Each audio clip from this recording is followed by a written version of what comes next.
Bonjour, alors aujourd'hui on se retrouve pour une nouvelle vidéo. Je vais vous présenter Dracul Mihawk, le corsaire aux yeux de faucon, numéro 8 de la collection officielle One Piece. Dans ce numéro, la figurine de Dracul Mihawk plus un poster. Taux animation achète. Dracul Mihawk, considéré comme le meilleur espèce du Nouveau Monde, Dracul Mihawk est l'une des personnes très énigmatique dont on sait peu de choses. Son regard perçant lui vaut son surnom d'œil de faucon. Son chapeau à plumes et son manteau noir et rouge aux manches bariolées qui lui donnent beaucoup de panache. Il porte autour du cou une croix dans laquelle est cachée une dague, un petit couteau acéré. Ses bottes à sangles complètent sa tenue de corsaire. Son énorme sabre en forme de crucifix porte le nom de Oru. Son regard perçant lui vaut bien son surnom de œil de faucon.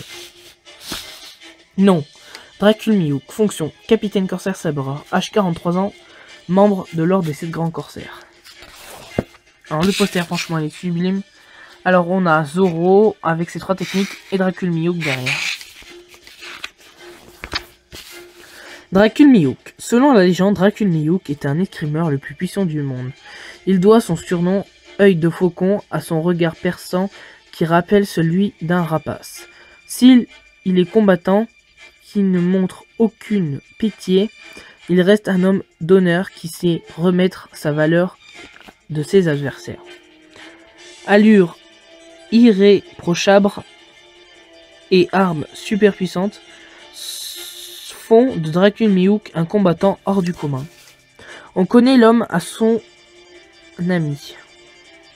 La relation qui l'unit Mihawk et Shanks est plus étrange. Par le passé, ces deux sabreurs ont eu cesse de s'affronter, Shanks étant alors plus grand rival de Mihawk. Mais depuis que Shanks a perdu son bras gauche en sauvant Luffy, Mihawk se refuse de affronter, considérant que le combat est inégal. Les deux hommes se rencontrent régulièrement et se respectent mutuellement. C'est d'ailleurs œil de faucon qui commencera à Shanks pour la première mise à prix de Luffy. En tant que grand corsaire, le rôle de Mihawk est de combattre les pirates pour le compte du gouvernement. Il se fera un devoir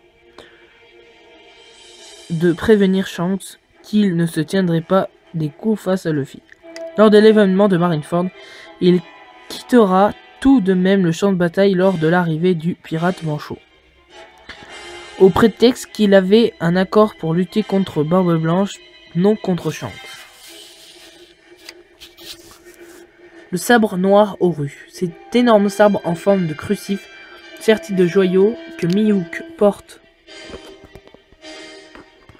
à son dos. Ce sabre à lame noire, l'un des 12 Seizo Omanazano, les meilleurs sabres ayant jamais existé, ils l'utilisent parfois contre certains adversaires. C'est d'ailleurs avec celui-ci qu'il laissera une grande cicatrice à la poitrine de Zoro. Sa puissance du Oru, couplée celle de Mihawk, est-elle lui est possible de trancher les navires à distance ou encore un gigantesque bloc de glace généré par Aokiji lors de la célèbre bataille de Marineford. Sabre noir Oru qu'il manie à merveille est l'atout majeur de Dracul Mihawk.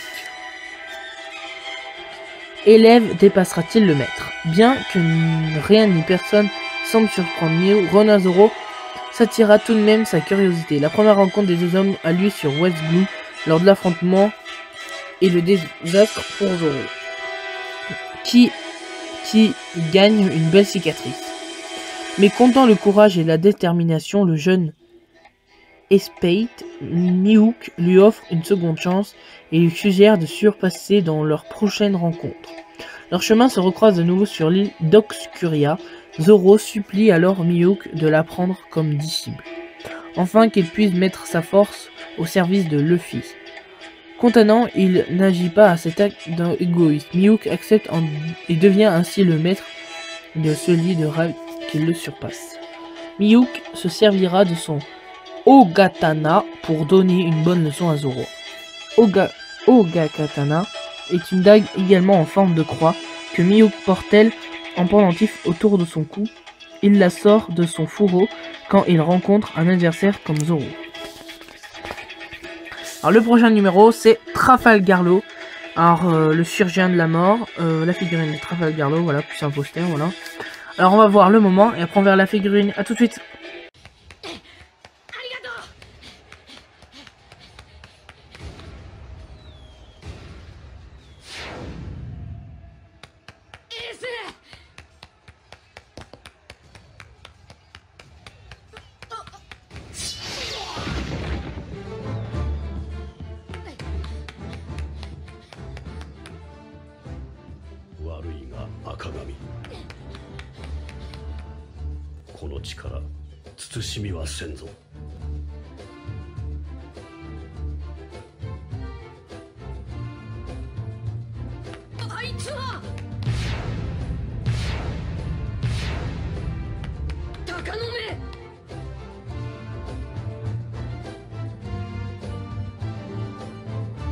さて、運命よ。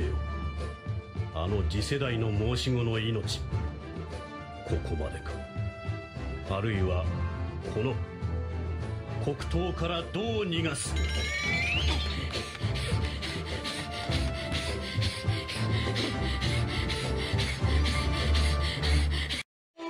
Alors voilà la figurine, j'espère que le moment vous aura plu. Alors c'est une très très belle figurine.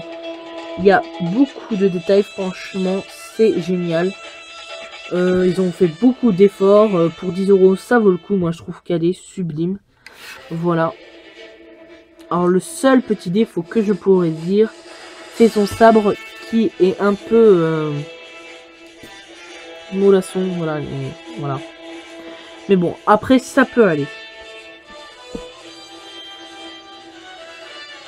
La cape est sublime. Voilà. Alors c'est la fin de cette vidéo. Merci d'avoir regardé. N'hésitez pas à liker, commenter et vous abonner. Ciao!